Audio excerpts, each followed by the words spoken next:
चारा घोटाले में सुप्रीम कोर्ट के फैसले से आरजेडी चीफ लालू प्रसाद के लिए आने वाले दिनों में राजनीतिक मुश्किल खड़ी हो सकती है और ये मुश्किल बाहर से लेकर घर के अंदर तक खड़ी हो सकती है। जेडीयू के साथ आरजेडी के भविष्य में किस तरह के रिश्ते होंगे, पार्टी में उनका कौन उत्तराधिकारी बनेगा, इन बातों पर चर्चा इस फैसले के बाद नए सिरे से शुरू होगी।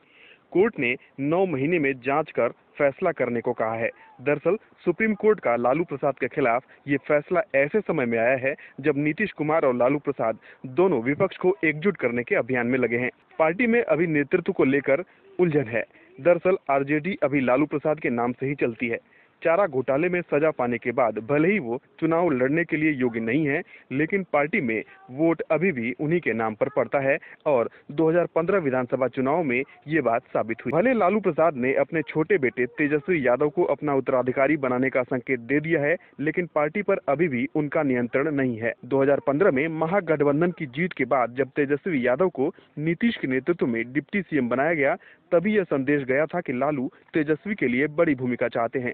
हालांकि उनके बड़े बेटे तेज प्रताप यादव को भी मंत्री बनाया गया और बेटी मीसा भारती को राज्यसभा भेजा गया।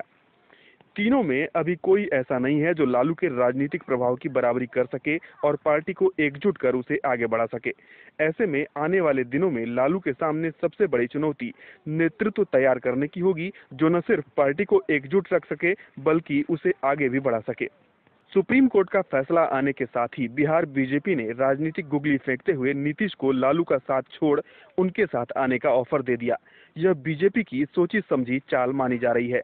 पिछले कई मौकों पर आरजेडी और जेडीयू के बीच कई मुद्दों पर मतभेद उजागर हुए हैं और इनके नेताओं के बीच तीखी जुबानी जंग भी हुई है।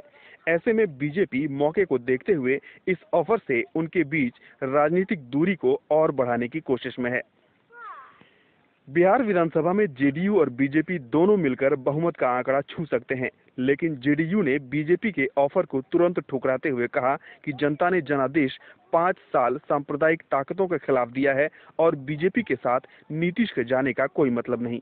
वहीं जानकारों के अनुसार अगर लालू दोबारा जेल जाते हैं तो इससे नीतीश के सामने परेशानी खड़ी हो सकती है। सुप्रीम कोर्ट के फैसले के बाद आरजेडी के प्रवक्ता मनोज झा ने दावा किया कि इससे लालू प्रसाद के केस पर कोई असर नहीं पड़ेगा और फैसला उनके हक में आएगा।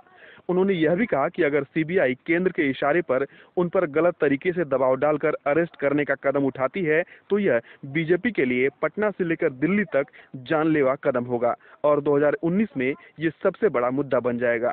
इसी घोटाले के कारण लालू यादव को जेल जाना पड़ा। वो चुनाव नहीं लड़ पा रहे हैं और इसी वजह से उन्हें नीतीश कुमार की अगुवाई में सरकार बनाने को तैयार भी होना पड़ा।